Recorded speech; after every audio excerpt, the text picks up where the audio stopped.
சிம்பிளாக ஹெல்த்தியாக 6 வகையான பிரேக்ஃபாஸ்ட் டின்னர் எப்படி பண்ணுறதுன்னு பார்க்கலாம். இதெல்லாமே பர்ஃபெக்டான வெயிட் லாஸ் ரெசிபின்னு சொல்லலாம். நம்ம ஃப்ரை பண்ண போகிறது கிடையாது, ஆயில் ரொம்ப யூஸ் பண்ண போகிறது கிடையாது. இது பார்த்திங்கன்னா ஸ்நாக்ஸாக கூட நீங்கள் சாப்பிட்லாம். முதல்ல அரிசி மாவு வச்சு ஒரு சிம்பிளான பிரேக்ஃபாஸ்ட், அதுக்கப்புறமா சிம்பிளான எக் பர்கர், இதுக்கப்புறம் கர்நாடகா ஸ்பெஷலில் ஒரு செட் தோசை. இது அந்தளவுக்கு ஸ்பாஞ்சியாக இருக்கும். இந்த மாவு கிட்டத்தட்ட 4 நாள் வரைக்குமே கெட்டு போகாது. அப்புறமா அரிசி மாவு மட்டுமே வச்சு சிம்பிளான இட்லி பண்ண போகிறோம். இதுக்கப்புறமா இன்ஸ்டண்ட்டான இட்லி, அதுவும் பேன்லேயே பண்ண போகிறோம். நல்லா ஸ்பாஞ்சியாக இருக்கும். மசாலாலாம் சேர்ந்து அவ்வளோ டேஸ்ட்டாக இருக்கும். குழந்தைகளுக்கு ஈவினிங் ஸ்நாக்ஸாக கொடுக்கலாம். அதுக்கப்புறமா ராகி ஊத்தப்பம், நல்லா பஞ்சு போல் இருக்கும். இதுக்கு முதல்ல பார்க்க போகிறது சிம்பிளாக ஹெல்த்தியாக 15 நிமிஷத்தில் பர்ஃபெக்டான ஒரு பிரேக்ஃபாஸ்ட் பண்ண போகிறோம். அதுவுமே பார்த்திங்கன்னா அரிசி மாவை யூஸ் பண்ணிவிட்டு, இது க்ளூட்டன் ஃப்ரீ. அது மட்டும் இல்லாமல் வெயிட் லாஸ்க்கு ரொம்ப பர்ஃபெக்டாக இருக்கும். இதோடு சேர்த்து காம்பினேஷனாக நம்ம சட்னியும் பண்ண போகிறோம். இது ஸ்டீம்டு அப்படிங்கிறதுனால நமக்கு ரொம்ப ரொம்ப ஹெல்த்தியானது கூட. அது மட்டும் இல்லாமல் ஆயில் கொஞ்சம் தான் யூஸ் பண்ணியிருக்கோம். இதுக்கு 1 கப் அரிசி மாவு, உப்பு, அதுக்கப்புறமா ஆயில் போட்டுக்கலாம். முதல்ல நல்லா மிக்ஸ் பண்ணுங்கள்.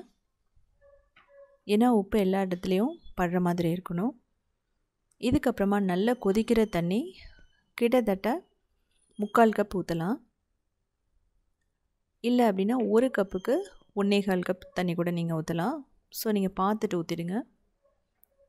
இப்போது நல்லா மிக்ஸ் பண்ணதுக்கப்புறமா மூடி 5 நிமிஷம் வைக்கிறோம். 5 நிமிஷம் வச்சதுக்கப்புறமா எடுத்துகிட்டு நல்லா பிசையணும். நம்ம கொழுக்கட்டை மாவு மாதிரியே தான். மாவு நல்லா சாஃப்டாக இருக்கணும். இன்கேஸ் உங்களுக்கு ரொம்ப மாவு சூடாக இருந்துச்சுன்னா கொஞ்சம் தண்ணியை தொட்டுட்டு அதுக்கப்புறம் நீங்கள் பிசையலாம். இது பார்க்குறதுக்கு ஒரு சப்பாத்தி மாவு மாதிரியே தான் இருக்கும். ஸோ இதில் பார்த்திங்கன்னா நான் ஏற்கனவே பீட்ரூட்டு, கேரட்டு, நிறைய ஸ்வீட் இதில் போட்டிருக்கேன். இப்போ இந்த மாவு நமக்கு ரெடி ஆகிடுச்சு. இப்போது இதை சின்ன சின்னதாக டிவைட் பண்ணிவிட்டு ஓரளவுக்கு மீடியம் சைஸ் பால்ஸை நம்ம பண்ணிக்கலாம். ரொம்ப பெருசாகவும் நீங்கள் பிடிக்கக்கூடாது. ஸோ உங்களுக்கு பார்த்தாவே தெரியும், ஒரு சின்ன மணி கொழுக்கட்டை அளவுக்கு தான் நம்ம பிடிச்சி எடுத்துக்கணும். ஸோ இப்போ இதை உருண்டை மாதிரி பிடிச்சிட்டு நம்ம மிடில் மட்டும் இது மாதிரி ஷேப் பண்ணிக்கலாம். பாதுஷா மாதிரி இருக்கும் பார்க்குறதுக்கு. இது வேக வச்சோன்னா நாட்டு சர்க்கரை போட்டும் சாப்பிட்லாம். அப்படி இல்லைங்கிற பட்சத்தில் நீங்கள் நம்ம தாளித்து தான் நம்ம பிரேக்ஃபாஸ்ட்டாவோ இல்லை டின்னராவோ சாப்பிட போகிறோம். ஸோ இப்போ ஒரு பிளேட்டில் வச்சிடலாம்.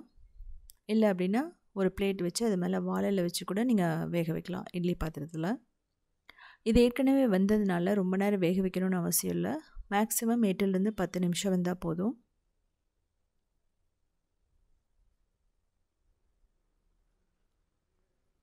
ஸோ இது வேகிறதுக்குள்ளே நம்ம இதுக்கு சட்னி ரெடி பண்ணிடலாம். கருவேப்பிலை, இஞ்சி, பச்சை மிளகாய், அதுக்கப்புறம் தேங்காய், பொட்டுக்கடலை, கொத்தமல்லி, தேவைப்பட்ட புளி கூட கொஞ்சம் போட்டுக்கலாம். இப்படி அரைச்சி எடுத்து வச்சுக்கலாம். இது தாளிக்கணும்னு அவசியமே இல்லை. ரொம்ப டேஸ்ட்டாக இருக்கும் இந்த சட்னி. இப்போது நமக்கு 8 நிமிஷம் ஆகிடுச்சு. பர்ஃபெக்டாக ரெடி ஆகிடுச்சு நமக்கு. ஸோ இதில் பாருங்கள், நாட்டு சர்க்கரையை வச்சு எப்படி சாப்பிட்றேன்னு சொல்லியிருக்கேன். இப்போ இதை எடுத்து தாளிக்கிறதுக்கு எண்ணெய், கடுகு, கடலைப்பருப்பு, உளுத்தம்பருப்பு போட்டுக்கலாம். அதுக்கப்புறம் நல்லா வறுத்தெடுக்கணும். தேவைப்பட்டால் நீங்கள் முந்திரி கூட போட்டுக்கலாம். இப்போது கருவேப்பிலை, வெங்காயம், இஞ்சி, பச்சை மிளகாய், கொத்தமல்லி இதெல்லாம் போட்டுட்டு நல்லா வதக்கினதுக்கப்புறமா தேவையான அளவு உப்பு போட்டுக்கோங்க. பெருங்காயம் போட்டுக்கலாம். இதுலேயே நீங்கள் கேரட் துருவி போட்டுக்கலாம். இல்லை கேப்சிகம் கூட நீங்கள் சின்ன சின்னதாக கட் பண்ணி போட்டுக்கலாம். நல்லா வதக்கணும் வெங்காயம். இப்போது தேங்காய் ஒரு 1/4 கப் போட்டுக்கலாம். அதையும் மட்டும் ஜென்டலாக வதக்கினா போதும். ஸோ இப்போ வேக வச்ச அந்த கொழுக்கட்டையை போட்டுட்டு நல்லா மீடியம் ஃப்ளேம் வச்சுட்டு நல்லா வதக்கி எடுக்கணும். இதுலேயே தேவைப்பட்டால் மசாலா வேணும் அப்படின்னா மஞ்சள் தூள், மிளகாய் தூள், கொத்தமல்லி தூள், கரம் மசாலா தூள் கூட நீங்கள் போட்டுக்கலாம். அப்படி இல்லைன்னா சிம்பிளாக இப்படியே விட்டிங்கனாவே போதும். வெயிட் லாஸ் அப்படின்னு போகும்போது நம்ம ரொம்ப மசாலா போட்டு சாப்பிட வேணாம். ஸோ இப்போ உங்களுக்கு பார்த்தா தெரியும், மீடியம் ஃப்ளேம் வச்சுட்டு நல்லா வதக்கும்போது அது நல்லா ரோஸ்ட் ஆன மாதிரி ஆயிரும். இதுக்கப்புறம் நம்ம சட்னியோடு எடுத்துக்க வேண்டியது தான்.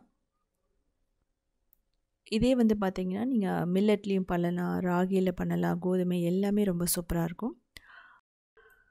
இதே பார்த்திங்கன்னா நான் சொன்ன மாதிரி மில்லட்ல எல்லாம் செஞ்சு பாருங்கள், ரொம்ப நல்லாயிருக்கும். நான் நிறைய ரெசிபி போட்டிருக்கேன். இதே மாதிரி கொழுக்கட்டை, லவரியா, ஸ்ரீலங்கன் ஸ்பெஷல் எல்லாமே இருக்குது.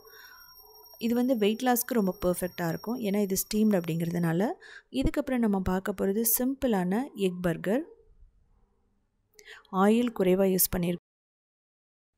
சிம்பிளாக ஈஸியாக 10 நிமிஷத்தில் எக் பர்கர் எப்படி பண்ணுறதுன்னு பார்க்கலாம். இது வந்து பார்த்திங்க அப்படின்னா குழந்தைகளுக்கு ரொம்ப ரொம்ப பிடிக்கும். ஈவினிங் ஸ்நாக்ஸாக கொடுக்கலாம், பிரேக்ஃபாஸ்ட், டின்னர், ஈவன் லஞ்சாக கூட நம்ம எடுத்துக்கலாம். பிரேக்ஃபாஸ்ட் பண்ண டைம் இல்லை அப்படிங்கும்போது இது மாதிரி எடுத்துக்கலாம். இதில் வந்து எக் இருக்கிறதுனால ப்ரோட்டீனும் ரொம்ப அதிகமாக இருக்கும். ஸோ அதனால் நமக்கு வெயிட் லாஸ் அப்படின்னு போகும்போது நீங்கள் சாப்பிட்லாம். இதுக்கு முதல்ல 2 பர்கர் பன் எடுத்துக்கணும்.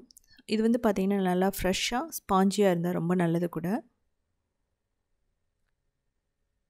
ஸோ இது வந்து நம்ம முதல்ல ஸ்லைஸ் பண்ணி எடுத்து வச்சுக்கலாம். இப்போது ஆம்லெட் பண்ணணும். அதுக்கு வந்து பார்த்திங்கன்னா ஒரு 3 முட்டையை நல்லா உடச்சி ஊற்றிட்டு பீஸா சீசனிங், உப்பு போட்டுக்கலாம். அதுக்கப்புறம் மிளகாய்த்தூள், ரெட் சில்லி ஃப்ளேக்ஸ் போட்டுக்கலாம். இதுக்கப்புறம் இதை நல்லா பீட் பண்ணலாம். தேவைப்பட்ட இதில் வெங்காயம், கேப்சிகம் கூட நீங்கள் போட்டுக்கலாம். இது ரொம்ப நேரம் நீங்கள் பீட் பண்ணணும்னு அவசியமே இல்லை. ஃபோர்க்கை வச்சு ஒரு நிமிஷம் மட்டும் நல்லா பீட் பண்ணிவிடுங்க. இதுக்கப்புறம் ஒரு குட்டி பேன் எடுத்துகிட்டு ஆயில் கொஞ்சம் மட்டும் ஊற்றிட்டு நமக்கு தேவையான அளவுக்கு ஊற்றி எடுத்துக்கலாம். இதில் வந்து பார்த்திங்கன்னா கிட்டத்தட்ட 2 ஆம்லெட் வரும். நல்லா ஸ்பாஞ்சியாக இருக்கும். ஸோ இதை வந்து 1 நிமிஷம்தான் ஆகும் இது வேகிறதுக்கு. ஸோ அந்த பர்கரோட பன், அதுக்கப்புறம் இந்த எக்கு, இதை சாப்பிட்டோம் அப்படின்னா மார்னிங் மத்தியானம் வரைக்குமே வந்து பார்த்திங்கன்னா நம்மளுக்கு பசியே இருக்காது. இதில் வந்து சீஸை வந்து நீங்கள் துருவி போட்டும் பண்ணலாம். ஸோ இதே மாதிரி நம்ம 2ஐயும் ரெடி பண்ணி எடுத்து வச்சுக்கலாம். இதுக்கப்புறமா பட்டர் போட்டுட்டு முதல்ல இந்த பன்னை 2ஐயுமே வந்து ரோஸ்ட் பண்ணணும். நல்ல கிறிஸ்பினஸ் இருக்கும். பட்டர் போடுறதுனால ஃப்ளேவர் வந்து அந்த ப்ரெட்டில் நல்லாயிருக்கும்.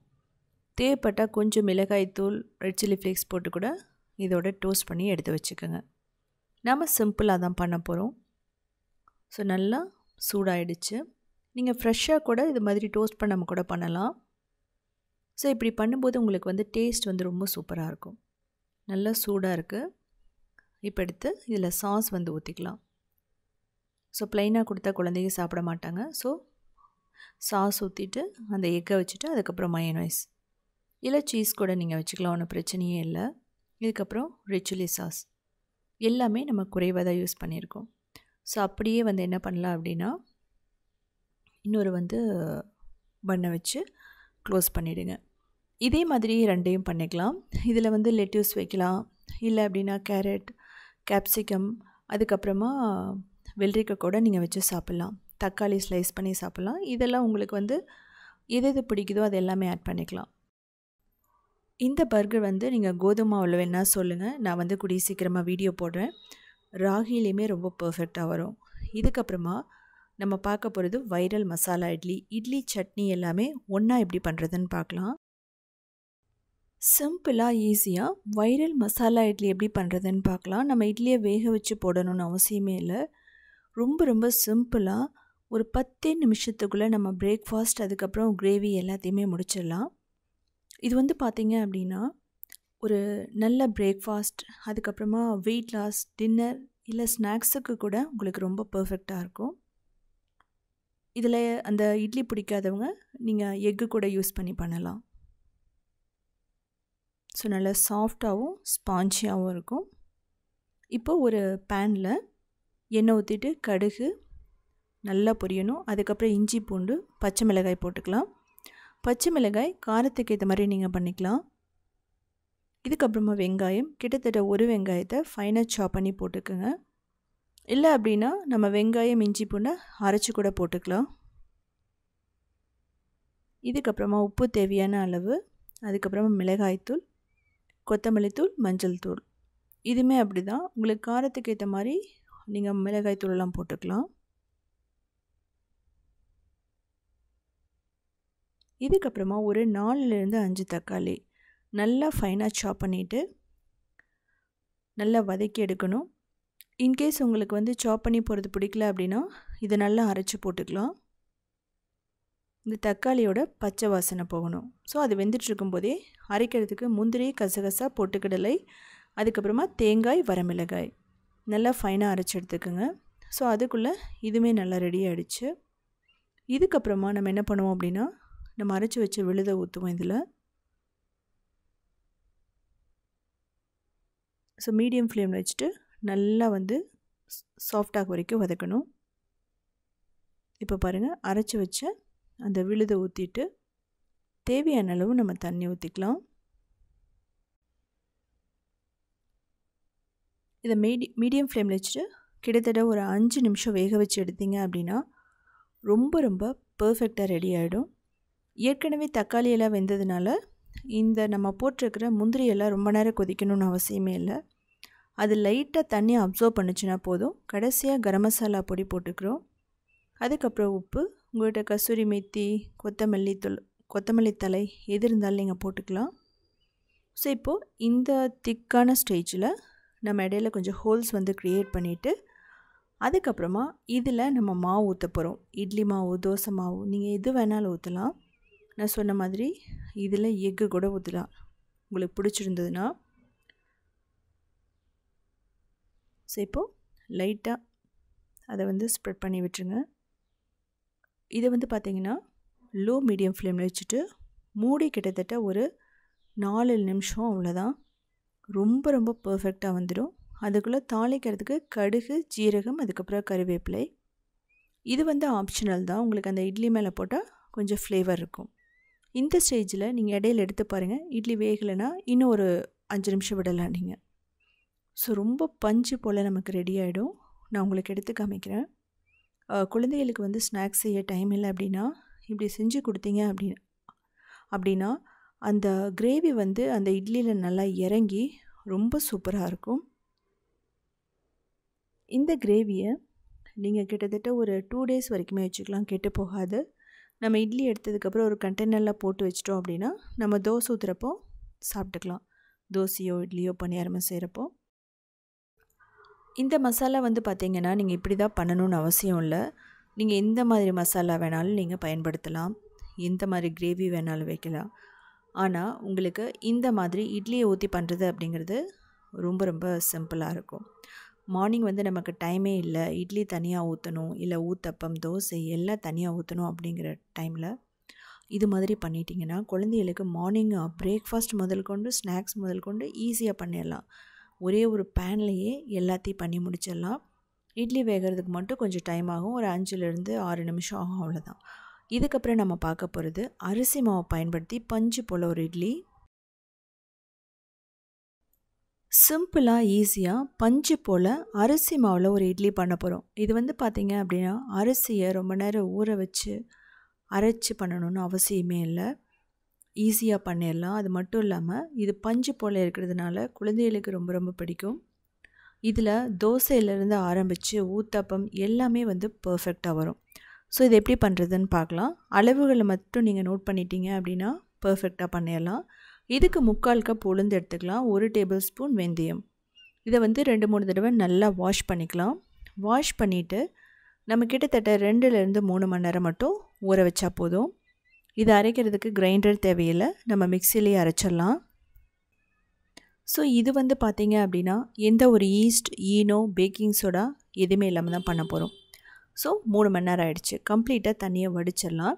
இதுக்கப்புறம் நம்ம மிக்சியில் போட்டுட்டு நல்லா ஃபைனான பேட்டரை அரைச்சிக்கலாம்.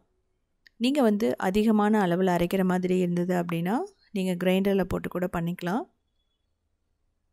ஸோ இந்த பேட்டர் அரைச்சி வச்சிட்டிங்க அப்படின்னா கிட்டத்தட்ட 4 டேஸ்க்கு கெட்டு போகாது. ஃப்ரிட்ஜில் வச்சுட்டு வேணுங்கிறப்ப எடுத்து நம்ம செஞ்சுக்கலாம். இப்போது நம்ம ஒரு பவுலுக்கு ட்ரான்ஸ்ஃபர் பண்ணிடலாம். இதுக்கப்புறமா இதில் நம்ம அரிசி மாவு போட போகிறோம். நீங்கள் எந்த அரிசி வேணாலும் யூஸ் பண்ணலாம். பச்சரிசி, இட்லி அரிசி, இது மாதிரி மாவை அரைச்சி வச்சுக்கோங்க. நல்லா கழுவி காய போட்டுட்டு மாவை அரைச்சிட்டிங்க அப்படின்னா மில்லில் கொடுத்துட்டு பர்ஃபெக்டாக இருக்கும். கிட்டத்தட்ட 3 கப் அரிசி மாவு நம்ம போடுறோம். அதாவது 1 கப் உளுந்துக்கு 4 கப் அரிசி மாவு, அந்த மாதிரி. தேவையான அளவு உப்பு போட்டுக்கலாம்.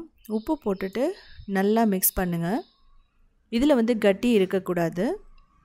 கிட்டத்தட்ட ஒரு 5 நிமிஷம் நல்லா மிக்ஸ் பண்ணும்போது நம்மளுக்கு அந்த மாவு ஃப்ளஃபியாக வந்துடும். கரண்டியில் பண்ணுறதை விட இந்த மாதிரி விஸ்க் இருந்துச்சு அப்படின்னா உங்களுக்கு ஈஸியாக இருக்கும். இன்கேஸ் நீங்கள் கிரைண்டரில் அரைக்கிற மாதிரி இருந்துச்சு அப்படின்னா ரொம்ப சிம்பிளான ஒரு மெத்தட் சொல்கிறேன். அந்த உளுந்து ஃபுல்லாக அரைச்சி முடிச்சதுக்கப்புறமா அதுலேயே 3 கப் அரிசி மாவு போட்டுட்டு அதுக்கப்புறமா நீங்கள் தேவையான அளவு தண்ணி ஊற்றிட்டீங்க அப்படின்னா தண்ணி உப்பு போட்டுட்டா பர்ஃபெக்டாக அதை அரைச்சி வந்துடும். ஸோ நம்ம மிக்ஸ் பண்ணணும்னு அவசியம் இல்லை. இது வந்து பார்த்திங்கன்னா மிக்ஸ் பண்ணுறதுக்கு ரொம்ப அதிகமான டைம் எடுத்துக்காது. நீங்கள் கிராஜுவலாக தண்ணி ஊற்றி பண்ணுங்கள். இந்த ஸ்டேஜில் உங்களுக்கு பார்த்தா தெரியும், நல்லா நம்ம பீட் பண்ணதுனால அப்படியே அந்த இட்லி மாவு மெத்துன்னு ஆயிடுச்சு. அதாவது நல்லா ஃப்ளஃபியாக வந்திருக்கு பாருங்கள். ஸோ உங்களுக்கு பார்த்தாவே தெரியும். ரொம்ப முக்கியமானது, நீங்கள் கையில் கூட கரைக்கலாம். நல்லா க்ளீனாக வாஷ் பண்ணதுக்கப்புறமா கையில் மிக்ஸ் பண்ணிவிட்டு சைடில் இருக்கிறதெல்லாம் எடுத்து விட்டுருங்க. அதுக்கப்புறம் ஒரு தடவை நீங்கள் மிக்ஸ் பண்ணிட்டீங்கன்னா தெரியும். இப்போ நான் எடுத்து காட்டுறேன். இதுதான் பர்ஃபெக்டான இட்லிக்கு உண்டான பதம்னு அர்த்தம். ஸோ இதை மூடி கிட்டத்தட்ட ஓவர் நைட் அப்படியே விட்டுறலாம். கொஞ்சம் நல்லா புளிக்கட்டும். புளிச்சாதான் வந்து பார்த்திங்கன்னா இட்லி அப்படிங்கிறது பஞ்சு போல் இருக்கும். இதில் வேறு எந்த ஒரு பேக்கிங் சோடா, ஈனோ, ஈஸ்ட் எதுவுமே கலக்கலை. ஆனாலும் ரொம்ப பர்ஃபெக்டாக புளிச்சிருக்கு. ஸோ நம்ம அந்த பீட் பண்ணதான் இதுக்கு காரணம். அதே சமயம் உளுந்து மாவோட ஃப்ளஃபினஸ். இப்போ வந்து பார்த்திங்க அப்படின்னா இட்லி பிளேட் எடுத்துகிட்டு நல்லெண்ணெய் தொட்டு நல்லா தடவிக்கலாம். இல்லை அப்படின்னா நீங்கள் துணி யூஸ் பண்ணுற மாதிரி இருந்தால் அதில் கூட நீங்கள் ஊற்றிக்கலாம். ஸோ இதுக்கப்புறமா தேவையான அளவு இட்லி மாவு ஊற்றிட்டு நம்ம இதை ஸ்டீம் பண்ண போகிறோம்.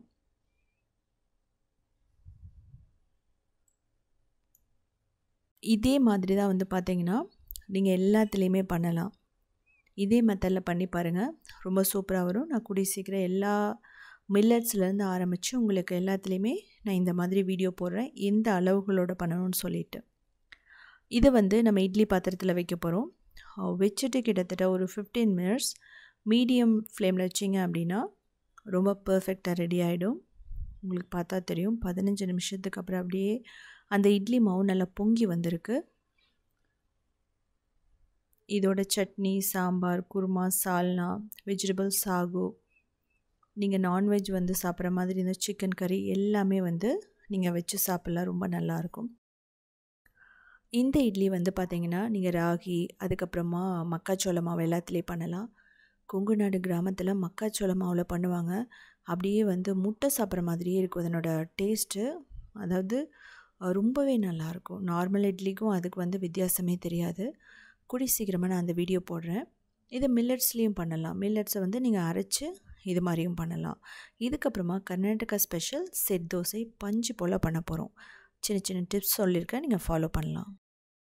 சிம்பிளாக ஹெல்த்தியாக செட் தோசையும் சால்னாவும் எப்படி பண்ணுறதுன்னு பார்க்கலாம். இது வந்து பார்த்திங்க அப்படின்னா வெயிட் லாஸ்க்கு ரொம்ப பர்ஃபெக்டாக இருக்கும். அது மட்டும் இல்லாமல் பஞ்சு போல் இருக்கும். இந்த மாவு வந்து பார்த்திங்கன்னா கிட்டத்தட்ட ஒரு 4 டேஸ் வரைக்குமே கெட்டு போகாது.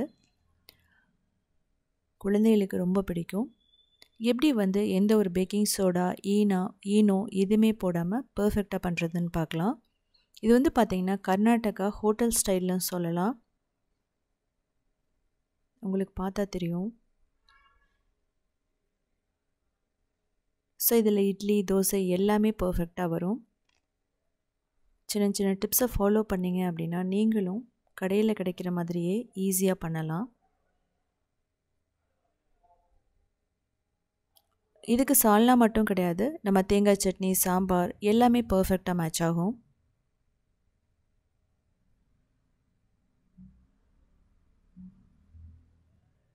சொல்ல வந்து அந்த ஹோல்ஸ் வந்து எப்படி ஃபார்ம் ஆயிருக்குன்னு பாருங்கள். இதுக்கு 2 கப் இட்லி அரிசி எடுத்துக்கலாம். இல்லை அப்படின்னா சோனா மசூரி அரிசி எது வேணாலும் நீங்கள் எடுத்துக்கலாம். இப்போ உளுந்து 1/2 கப், வெந்தயம், ஈவன் நீங்கள் பச்சரிசி கூட எடுத்துக்கலாம். இதை வந்து நல்லா வாஷ் பண்ணணும். கிட்டத்தட்ட ஒரு 4லேருந்து 5 தடவை வாஷ் பண்ணிக்கலாம். இதுக்கப்புறமா தண்ணி ஊற்றிட்டு ஒரு 4 மணி நேரம் ஊற வச்சிடலாம்.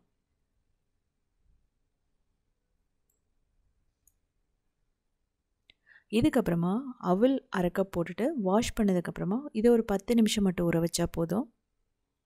ஸோ இதை எப்படியுமே ஒரு தடவை வாஷ் பண்ணியே ஆகணும். அவல் இல்லைன்னா ஜவ்வரிசி யூஸ் பண்ணலாம். ஒரு 2 டேபிள் ஸ்பூன் போட்டால் போதும். ஸோ இது ரெண்டுமே நம்ம பர்ஃபெக்டாக ரெடி ஆகிடுச்சு. ஸோ திரும்ப ஒரு தடவை வாஷ் பண்ணிவிட்டு தண்ணியை கம்ப்ளீட்டாக வடிச்சிடலாம். இப்போ மிக்ஸியோ இல்லை கிரைண்டர்லையோ போட்டுட்டு நீங்கள் நல்ல ஃப்ளஃபியான மாவு மாதிரி அரைச்சி எடுத்துக்கணும். நம்ம எப்பவும் போல் நம்ம இட்லி தோசை பண்ணுற மாதிரியே தான். இது வந்து ஏன் ரொம்ப சாஃப்டாக இருக்குன்னா இந்த செட் தோசை, இதுக்கு முழுக்க காரணம் இந்த அவல் மட்டும்தான். இன்கேஸ் உங்கள்கிட்ட அவுள் இல்லை பொரி இருந்துச்சு அப்படின்னா சேம் இதே மாதிரி ட்ரை பண்ணி பாருங்கள், ரொம்ப சூப்பராக வரும். அதையுமே நீங்கள் ஒரு அரை மணி நேரம் ஊற வச்சுட்டு நீங்கள் பண்ணுறது பர்ஃபெக்டாக இருக்கும். இப்போது அரைச்சதுக்கப்புறமா தேவையான அளவு கல்லுப்பு போடுறோம். கல்லுப்பு போட்டு கிட்டத்தட்ட நைட்டு ஃபுல்லாக நம்ம அப்படியே வந்து புளிக்க வச்சிடும். அதாவது ஃபர்மெண்டேஷனுக்கு விட்டுறலாம். உங்களுக்கு ஃபர்மெண்டேஷனுக்கு விட டைம் இல்லை அப்படின்னா ஒன்று ஈஸ்ட் போடலாம், இல்லைன்னா பேக்கிங் சோடா போடலாம். இதெல்லாம் ஆப்ஷனல் தான். இது மூடி வச்சதுக்கப்புறமா சால்னா பண்ணுறோம். சால்னாக்கு தேவையான பட்டை, கிராம்பு, சோம்பு எல்லாமே போட்டுக்கலாம். இதில் கல்பாசி இருக்குது, ஏலக்காய் இருக்குது, கிராம்பு, ஸ்டார் அனீஸ் எல்லாம் இருக்குது. இப்போ கருவேப்பிலை, பச்சை மிளகாய், வெங்காயம் இது வந்து பார்த்திங்கன்னா நல்லா வதக்கணும். இந்த வெங்காயம் நல்லா வதங்கினா தான் சால்னா 2-3 நாளைக்கு கெட்டு போகாது. இதில் நெக்ஸ்ட்டு நான் போட்டது இஞ்சி பூண்டு பேஸ்ட்டும் போடலாம், நீங்கள் துருவியும் போடலாம். இப்போ தேவையான அளவு உப்பு போட்டுக்கலாம். இதுக்கப்புறம் ஒரு 4 தக்காளி, இதையும் நல்லா வதக்கலாம். தக்காளியை வந்து பொடிப்பொடியாக கட் பண்ணியும் போடலாம், இல்லை வந்து நீங்கள் பேஸ்ட்டாக அரைச்சி கூட போட்டுக்கலாம், ஒன்றும் பிரச்சனை இல்லை. குக்கரில் பண்ணுறதுனால வந்து பார்த்திங்கன்னா 10 நிமிஷம்தான். தக்காளி வெங்காயம் வதங்கினா போதும். இதில் என்னென்ன வெஜிடபிள் வேணும் உங்கள்கிட்ட என்ன இருக்கோ எல்லாமே போட்டுக்கலாம். காலிஃப்ளவர்லேருந்து ஆரம்பித்து உருளைக்கிழங்கு, அதுக்கப்புறம் கேரட், பீன்ஸ், பச்சை பட்டாணி எது வேணாலும் நீங்கள் யூஸ் பண்ணலாம். எல்லாமே பர்ஃபெக்டாக இருக்கும். நான்வெஜ்ஜுன்னு போகிறவங்க சிக்கன், மட்டன் எது வேணாலும் நீங்கள் போட்டு பண்ணலாம். ஈவன் எக்கில் கூட இதை நீங்கள் பண்ணி பாருங்கள், ரொம்ப நல்லாயிருக்கும். இப்போது தக்காளியை வதக்கிறது தான் நமக்கு டைம், மற்றபடி எல்லாமே ஈஸியாக முடிஞ்சிடும். இப்போது புதினா, கொத்தமல்லி, தேவையான வெஜிடபிள்ஸ் போட்டுக்கலாம். நான் வந்து கேரட், பீன்ஸ், உருளைக்கிழங்கு இவ்வளோ தான் நான் போட்டிருக்கேன். இதுதான் வந்து பேசிக்காக நம்ம போடுறது. இதையும் ஜென்டலாக வதக்குங்க, ரொம்ப நேரம் வதக்க வேணாம், லைட்டாக ரோஸ்ட் ஆனால் போதும். மசாலாத்தூள், மஞ்சள் தூள், மிளகாய் தூள், கொத்தமல்லி தூள், ஜீரகத்தூள், கரம் மசாலாத்தூள் அவ்வளோதான்.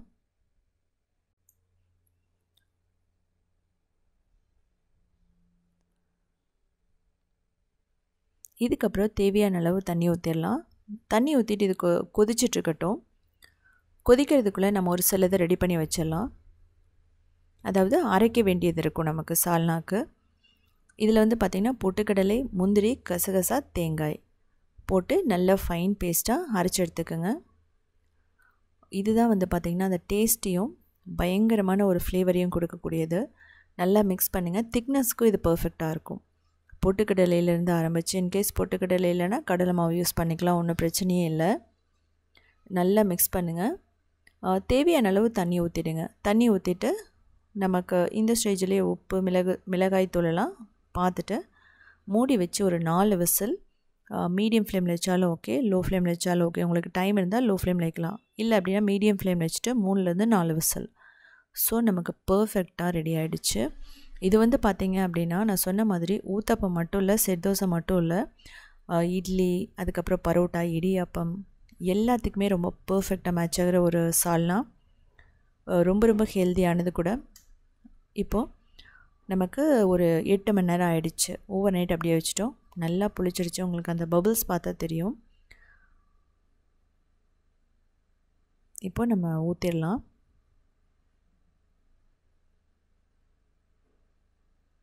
ஸோ நல்ல சூடான தோசைக்கல்ல நம்ம ஊற்றிட்டு ஒரே ஒரு டீஸ்பூன் ஆயில் மட்டும் ஊற்றிட்டு மூடி வச்சு கிட்டத்தட்ட ஒரு 2 நிமிஷம் வேக வச்சிங்க அப்படின்னா ரொம்ப பர்ஃபெக்டாக ரெடி ஆகிடும். நீங்கள் திருப்பி போடணும்னு அவசியம் இல்லை, பட் திருப்பி போட்டாலும் ரொம்ப நல்லாயிருக்கும்.